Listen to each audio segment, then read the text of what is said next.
Speed and time graph. हमें यहाँ पर डिस्टेंस कैलकुलेट करना है with the help of speed and time graph.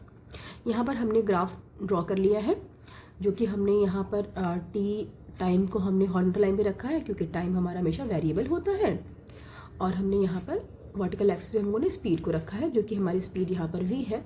और यहाँ पर हमारी स्पीड जो है वो यूनिफॉर्म है। यूनिफॉर्म स्पीड अगर होती है तो डिस्टेंस टाइम ग्राफ में हम लोग क्या करते हैं, हमारे पास यहाँ पे हमें ये सिंपल एक स्ट्रेट लाइन यहाँ पर मिलती है, क्योंकि हमारी यहाँ पर जो स्पीड v है वो ही t1 से लेकर t2 तक के बीच में है, और जो कि चेंज नहीं हो रही है। तो इसका जो ग्राफ होगा हमारा कुछ स्ट्रेट लाइन तक का इस तरीके का बनता है।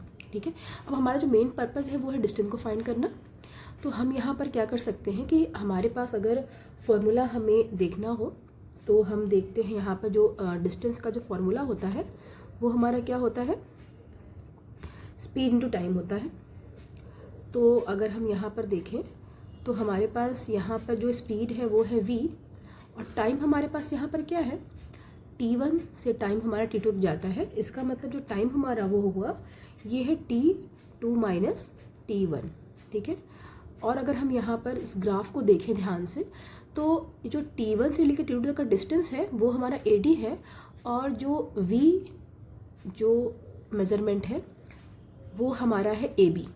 ठीक है, तो हम स्पीड की जगह पर यहाँ पर ab ले सकते हैं, और यहाँ पर हम टाइम की जगह पर हम लोग यहाँ पर bc या फिर ad को ले सकते हैं। तो हम लोगों ने यहाँ पर ad को ले लिया है। हम यहाँ पर अगर इसको ध्यान से देखें तो यहाँ पर क्या है, ab इंटू ad जो है वो ये लाइन है और ये लाइन है।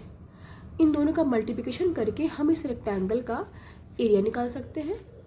ठीक है, इसका मतलब ये हुआ कि अगर हम किसी भी रेक्टेंगल का एरिया फाइंड आउट कर लेते हैं तो यही हमारा डिस्टेंस होता है, अगर वो रेक्टेंगल फॉर्म हो रहा है स्पीड टाइम ग्राफ में। तो अगर यहाँ पर कोई भी शेप अगर फॉलो हो रहा हो, सिर्फ रेक्टेंगल ही नहीं, अगर वो ट्रायंगल भी फॉर्म हो रहा हो या फिर कोई और शेप फॉर्म हो रहा हो, अगर हमें उस शेप का अगर हम एरिया फाइंड आउट कर लेते हैं तो हम स्पीड एंड टाइम ग्राफ की हेल्प से उस पर्टिकुलर जो भी शेप है उसका एरिया निकाल कर हम डिस्टेंस को कैलकुलेट